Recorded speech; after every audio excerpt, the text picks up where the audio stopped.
Vamos a seguir en esta cuarta clase con la explicación del sacramento de la penitencia en su aspecto moral sobre todo. En la clase anterior dije que para confesarse el sujeto, el penitente, tiene que estar bautizado y tener uso de razón. Bueno, también dije que no tiene que estar excomulgado, ¿no? Pero no dije expresamente que tiene que ser católico.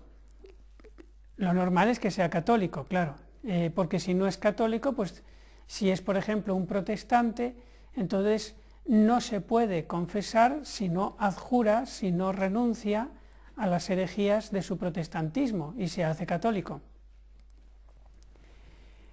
Bien, una vez hecha esta aclaración, vamos a seguir por donde nos habíamos quedado, que era el propósito de enmienda.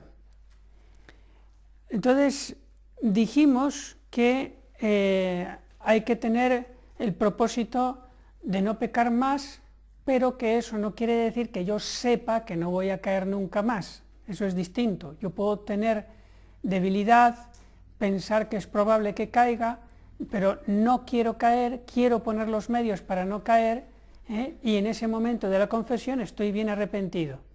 Que después a los 4 días vuelvo a caer, bueno, pues infinita es la misericordia de Dios y me vuelvo a arrepentir. Otra cosa distinta es que, como dije, me confieso por puro costumbrismo o por quedar bien, y estoy pensando mientras me confieso que voy a seguir igual. Como les dije, por ejemplo, el caso de la legión de matrimonios que cuando se casan, realmente muchos de ellos cuando se confiesan no tienen la intención de cambiar de vida, no están arrepentidos de sus pecados y su confesión acaba siendo un sacrilegio.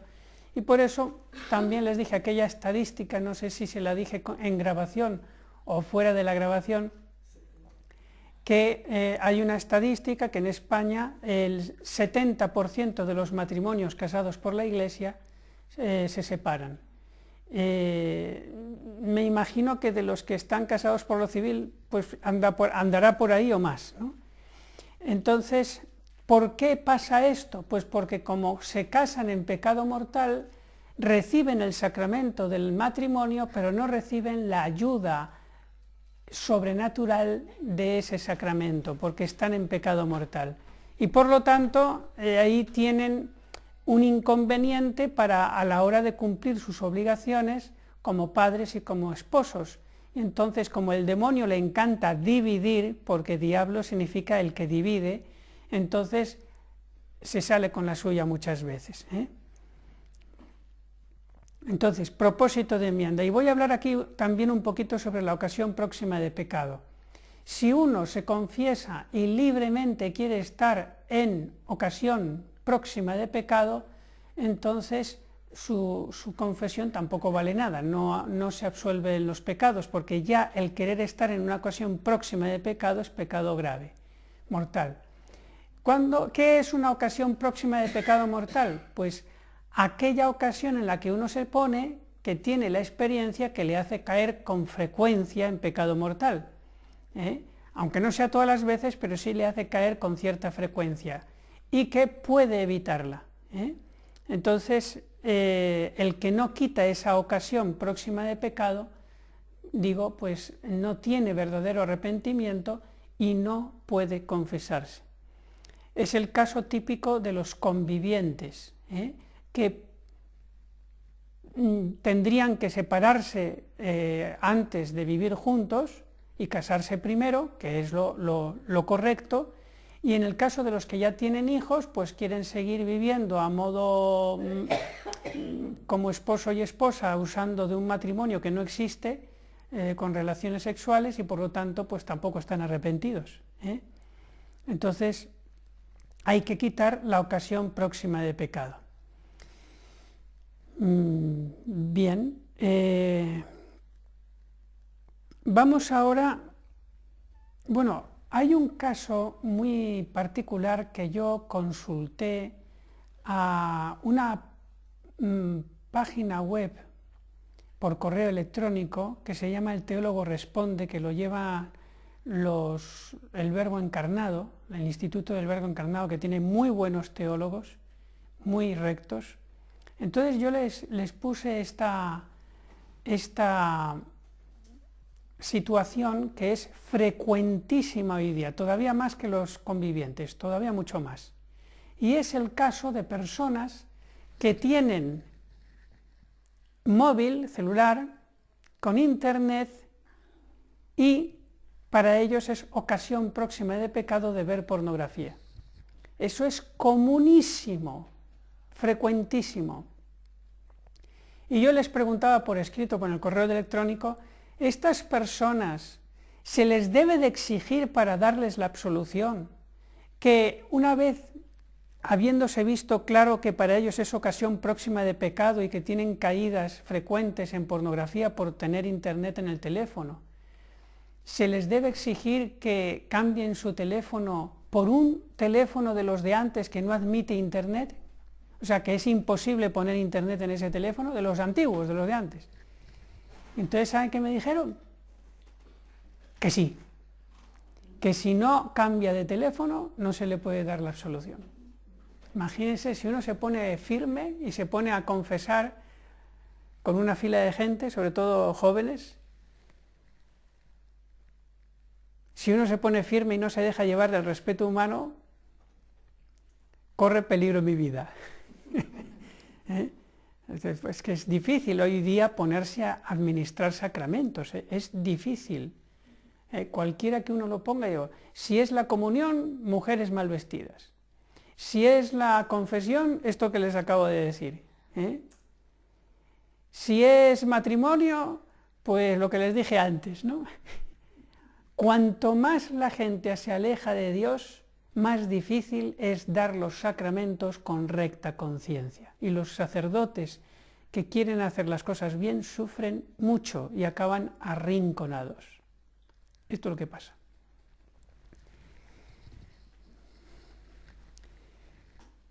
Arrinconados en el mejor de los casos.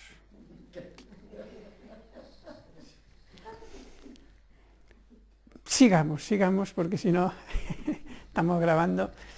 Entonces, vamos ahora al tema de la confesión, siguiente paso. Hay que decir los pecados al confesor. Entonces, los pecados, lo normal es que se digan hablando, ¿no? Hay que decir todos los pecados, y eso significa una confesión íntegra, decir todos los pecados.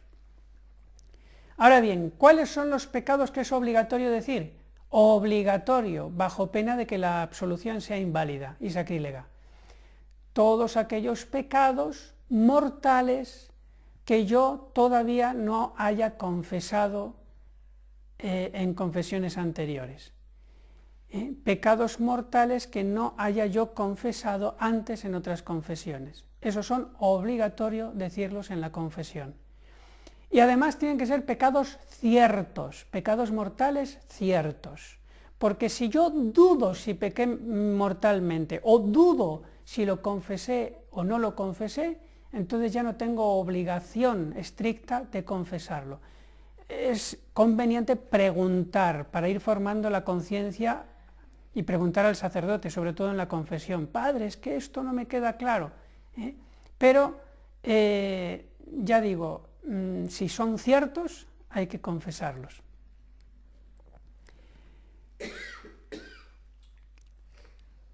Claro, se entiende de los que uno se acuerde, porque si yo no me acuerdo de un pecado mortal y por eso no lo digo en la confesión, pecado olvidado, pecado perdonado. Ahora bien, si al cabo de 3 días, después de haberme confesado, yo recuerdo que se me olvidó un pecado mortal cierto y todavía no confesado antes, entonces tengo obligación de la próxima confesión decirlo. Pero puedo seguir comulgando porque ese pecado indirectamente ya se confesó, ya se perdonó en la anterior absolución. Si yo tardo en confesarme 3 meses y estoy en gracia de Dios, pues puedo ir comulgando esos 3 meses y cuando me confieso, ahí sí, tengo que decir el pecado que me olvide. Ahora bien, si fue no un pecado olvidado, sino un pecado callado por vergüenza, un pecado mortal, entonces ya es sacrilegio y no puedo seguir comulgando, ¿eh? Tengo que decirlo en la confesión siguiente. Bien, entonces está lo que se llama la integridad material, que es decir, todos los pecados, todos los que tengo, sin olvidarme ninguno, y luego está la integridad formal, que es decir, los pecados que en ese momento de la confesión me acuerdo y que puedo decir, porque puede ser que me acuerde de algunos pecados mortales y en ese momento no los puedo decir por ciertas circunstancias muy graves, ¿no? Por ejemplo, uno que está en una habitación de un hospital y comparte esa habitación con otro enfermo y viene el sacerdote, no me puedo confesar de todos los pecados, porque se va a enterar el otro enfermo de todo lo que yo diga. Entonces, ahí pesa más, es más importante el secreto.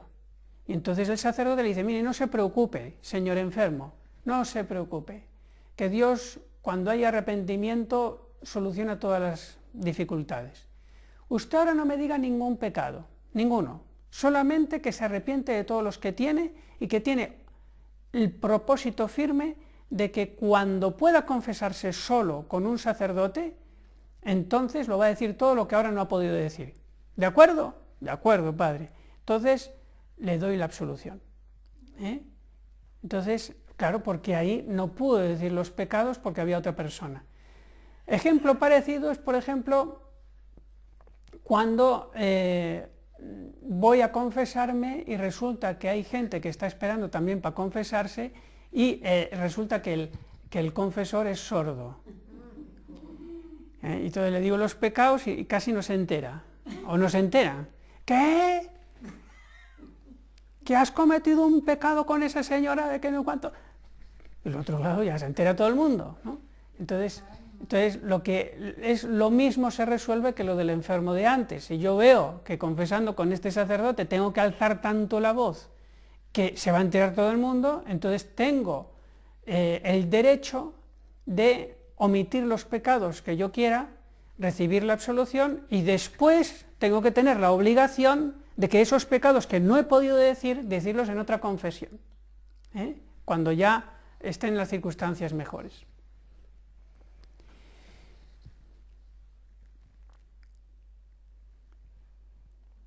Bueno, entonces hay que decir todos los pecados mortales en número y especie.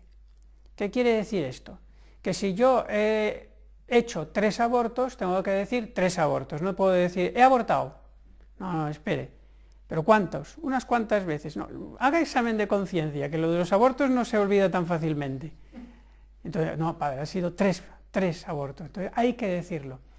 Cuando yo no me puedo acordar del número de pecados mortales, porque hace tiempo que los cometí, es una confesión de mucho tiempo, entonces puedo decir, mire, durante tanto tiempo estuve pecando con esta frecuencia, y si ni siquiera sé decir eso, pues entonces al final a los rudos, a los que ya no se les puede achuchar mucho porque se ponen nerviosos, entonces, mire, dígame usted, ¿muchos o pocos? ¿Durante cuánto tiempo? Punto, ya está. Lo más fácil, ¿no? Pero hay que decir, en la medida que se pueda, el número. Y si no, la aproximación. Y luego en especie, ¿qué quiere decir esto de especie? Porque hay pecados que conllevan a la vez herir varios mandamientos a la vez. Entonces hay que decir la circunstancia que cambia la especie del pecado mortal. Para poner ejemplos, el mejor es el de la lujuria. Entonces, viene una persona y dice, he pecado contra la lujuria. Dice, bueno, espere un momentito. Hay que decir si fue de pensamiento o fue de obra, porque cambia la especie. Y si fue de obra, hay que decir si fue solo o con otra persona. Y si es con otra persona, hay que decir si era casada, entonces es adulterio, otro pecado distinto. Si era religiosa o si era sacerdote, hay que decirlo, porque es un pecado de sacrilegio, es otro distinto. O si esa persona era familiar, entonces es otro pecado distinto, ese es, ¿cómo se llama? Incesto. Y si, no, es que fue por la fuerza, entonces hay que decirlo también, porque cambia la especie, fue estupro o violación, que entienden mejor esa palabra, ¿no? Y así, conforme van habiendo más circunstancias que cambian la especie, por ejemplo, si fue con un niño, también, pedofilia. Entonces hay que decir todo eso, porque cambia la especie. Entonces, por eso se dice que hay que decir los pecados mortales en número y especie. Bien, y entonces, cuando uno hace un buen examen de conciencia y dice todo lo que se acuerda, entonces tiene la integridad formal. Y cuando uno hace también el examen de conciencia, que lo dice todo y no se deja nada, entonces además también tiene la integridad material. Basta la integridad formal para poder recibir la absolución válidamente.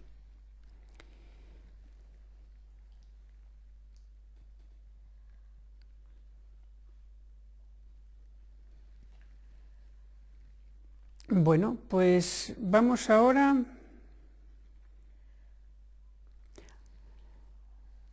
a la... sí, al principio dije que la confesión, lo normal es que se haga hablando, pero imagínense, por ejemplo, uno que está inconsciente. Entonces, ¿qué hacemos? Bueno, entonces cuando nos llaman para un enfermo, el sacerdote pregunta primero a los familiares a ver si tenía fe.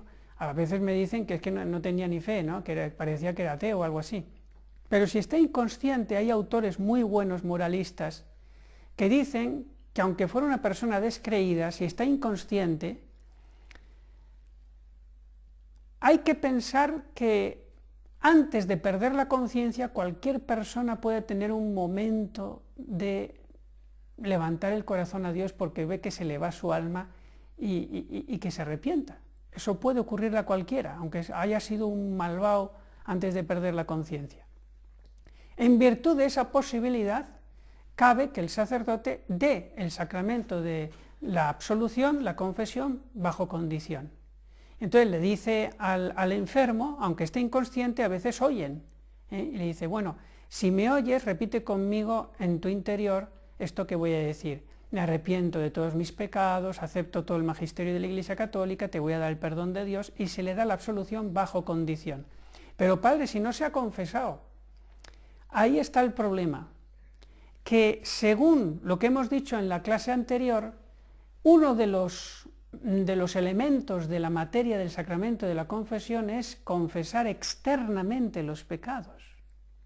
Y resulta que ese que está inconsciente no manifiesta nada, ni siquiera hace así. Bastaría con que hiciera así, porque esto es una manifestación externa, pero ni siquiera hace eso. Entonces, ¿cómo puede valer esa absolución? Es dudosa. La absolución a los inconscientes siempre es dudosa. Se le da bajo condición por si acaso. ¿Por qué es dudosa? Porque antes de perder la conciencia pudo ser que hiciera alguna manifestación externa de arrepentimiento de los pecados. Por ejemplo, aunque sea poner una cara de dolor por el dolor de sus pecados. Solo por eso, y que solamente Dios lo sabe, y que nadie tal vez se ha dado cuenta, solo por eso ya tal vez ahí tiene una materia de sacramento que cuando llega el sacerdote después le puede valer para que le dé la absolución. Pero digo que todo es dudoso, porque claro, a lo mejor tuvo ese gesto de arrepentimiento hace 3 horas o 4 horas, y cuando llega el sacerdote a lo mejor ya esa compaginación materia-forma, solo Dios sabe si funciona. Pero como siempre es posible, pues absolución bajo condición, y no se pierde nada. Por eso la unción de los enfermos es todavía un sacramento más seguro para perdonar los pecados que la misma absolución en el caso de enfermos que están inconscientes. ¿Por qué? Porque la unción ya no necesita que el enfermo manifieste exteriormente ningún arrepentimiento, basta que lo haya pensado, aunque no haya dicho nada exteriormente. Entonces la unción es más certera, más fácil que funcione, diríamos, para el perdón de los pecados que la absolución, en el caso de los inconscientes. De todas maneras, lo que es muchísimo mejor, incomparablemente mejor para el enfermo, es llamar al sacerdote cuando está consciente, porque ahí es donde va a haber mucho más fruto de los sacramentos y se va a asegurar más la salvación de su alma. Es una pena y una superficialidad muy grande lo de los católicos de hoy, que la mayoría llaman al sacerdote cuando está inconsciente para que no se asuste. Y eso es hacerle un daño, porque, claro, ya en el momento en que está sedado o inconsciente, ya todo se vuelve dudoso. Si usted lo hubiera llamado antes de que perdiera la conciencia, hubiera sido mucho más cierto el perdón de Dios. Pero claro, con ese temor de que se asuste, que se no sé cuánto, bueno.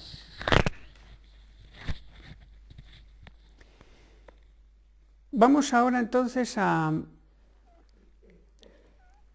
la aceptación de la penitencia, que es el último de los 3 elementos de la materia del sacramento que tiene que tener el penitente. El penitente tiene que tener la disposición interior de querer aceptar la penitencia que el sacerdote le ponga. ¿Qué pasa entonces con los enfermos que han tenido arrepentimiento de los pecados y todavía el sacerdote no les ha podido poner ninguna penitencia porque han caído en la inconsciencia? Bueno, por lo menos ellos en su arrepentimiento implícitamente querían hacer todo lo que fuera la voluntad de Dios para que les perdonara, incluido el recibir y aceptar la penitencia. Entonces eso también puede valer para que la absolución sea válida. La penitencia que pone el sacerdote tiene más poder satisfactorio que esa misma oración dicha fuera de la penitencia. O sea, por ejemplo, si dice el sacerdote, te pongo un rosario de penitencia en la confesión. Entonces, ese rosario, por ser penitencia de la confesión, tiene más valor satisfactorio para quitar la pena temporal de los pecados que si yo rezo un rosario por mi cuenta o por la regla. Mucho más poder tiene si está dentro del poder del sacramento de la confesión. Por eso hay penitentes fervorosos que dicen, Padre, auménteme la penitencia, auménteme la penitencia. Luego también, ¿qué pasa cuando la penitencia que pone el confesor, el penitente la olvida? Porque tiene que cumplirla cuanto antes, porque si no se le puede olvidar, ¿no? Entonces, si me olvido de la penitencia, o es que ni la escuché porque estaba distraído o lo que sea, entonces hay 2 soluciones principales. Una fácil y otra un poquito más complicada, pero algunos pues la prefieren, ¿no? La más fácil es, lo dicen varios autores buenos, que si uno se olvida de la penitencia, entonces no está obligado a cumplir una cosa imposible, porque si se ha olvidado ya es imposible que la cumpla y por lo tanto no tiene obligación de cumplirla. Lo que pasa es que puede haber algo de negligencia ahí de haber olvidado la penitencia y eso supone un pecado, aunque sea venial. Entonces voy a ponerles la segunda solución, que es la mejor, la más perfecta. Y es que cuando el sacerdote pone la penitencia y yo me olvido después, yo puedo ir al mismo sacerdote, incluso fuera de la confesión, a decirle que se me olvidó la penitencia y que si él tampoco se acuerda, entonces que me la cambie por otra. Ah, que no se acuerda, bueno, pues a ver, ¿usted tenía así pecados graves o leves? Más o menos se tiene él que enterar un poquito lo que había, ¿no? Dice, bueno, graves, pero muy gordos, no tanto. Bueno, pues entonces le pongo un rosario, ¿no? No me acuerdo lo que te puse, pero te la cambio por un rosario. Eso lo puede hacer el mismo confesor al que acudió usted antes. Pero si no puede acudir al mismo confesor, entonces lo puede hacer cualquier otro confesor, pero dentro del sacramento de la penitencia. Es decir, ir a confesarse otra vez y decir, mire, que me confesó con otro sacerdote la otra vez, se me olvidó la penitencia, dije más o menos estos pecados, se los tiene que decir para que el otro vea a ver qué penitencia tiene que poner, si grave o leve, y entonces él ya dice, bueno, pues te cambio esa penitencia que se te ha olvidado por esta que te pongo ahora. Esa es, diríamos, la manera más perfecta, ¿no?, de arreglar eso. Y luego también otra cosa, que hay veces que el sacerdote, por ser tal vez demasiado original en poner penitencias, a veces pone penitencias un poco raras, ¿no? Entonces uno, pero ¿cómo cumplo yo esto? Y nunca me quedo tranquilo, ¿eh? Entonces a mí también me ha pasado, ¿no?, que a veces me he confesado con algunos sacerdotes y Le voy a poner ejemplos de penitencias un poco que le dejan a uno inquieto, ¿no? Por ejemplo, mire, de penitencia usted va a ponerse a sonreír a los hermanos durante el día. Pero vamos a ver, ¿cuántas sonrisas tengo que hacer? Y si un día y si no sonrío siempre, ¿también vale la penitencia? Porque a lo mejor solo sonrío 3 y he tenido 10 veces o 20 veces de ocasión para sonreír y solo he sonreído 3 y uno se queda siempre, ¿esto cómo se cumple? Entonces, cosas así, ¿no? Por ejemplo, otra penitencia. Bueno, le pongo de penitencia que sea más obediente. Que sea más obediente. Pero bueno, ¿yo qué voy a saber si he sido más obediente o menos obediente que antes? Todavía me deja un poco así, ¿no? Entonces, en esos casos, yo lo que les aconsejo es decir, mire padre, por favor, voy a tener escrúpulos. ¿Por qué no me pone una cosa más concreta? Aunque sea muy gorda, póngame 5 rosarios si quiere, pero algo concreto, que yo sé que lo he terminado de cumplir, ¿no? Y un poquito con humildad se dice, ¿no? Cuando vean ustedes que la penitencia les deja un poquito en el aire, ¿no? Lo mismo si les pone una penitencia, pues, mire, usted va a rezar el alma de San José. Fuera, adiós, la siguiente. Y uno se queda, ¿dónde está esa oración del alma de San José?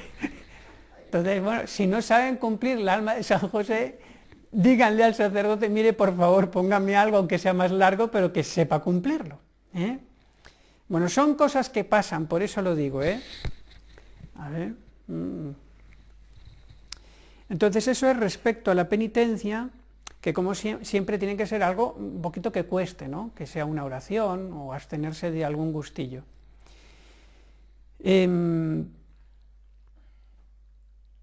De todas maneras, siempre cabe la posibilidad de que si ya no puedo recurrir al sacerdote porque ya se ha ido, ir a otro sacerdote, explicarle que me ha puesto una penitencia muy rara y que por favor me la cambie por otra, ¿no? Eso también se puede hacer.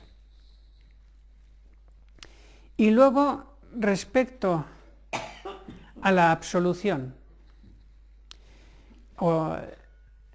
la Iglesia manda que los fieles reciban el sacramento de la confesión obligatoriamente en caso de pecado mortal una vez al año por lo menos,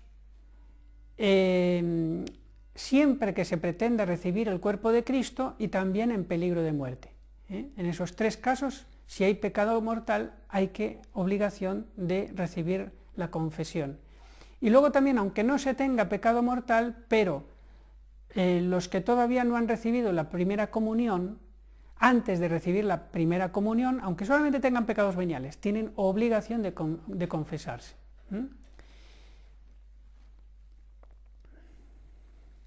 Y por supuesto, uno que no ha hecho la primera comunión puede confesarse mucho antes de la primera comunión, con tal de que tenga uso de razón. Bueno, ya les he hablado de la confesión de los enfermos y falta hablarles de la confesión general, del lugar, del sigilo y de el cuidado de no caer en las confesiones rutinarias. Entonces ya llevamos casi media hora, vamos a cortarlo aquí.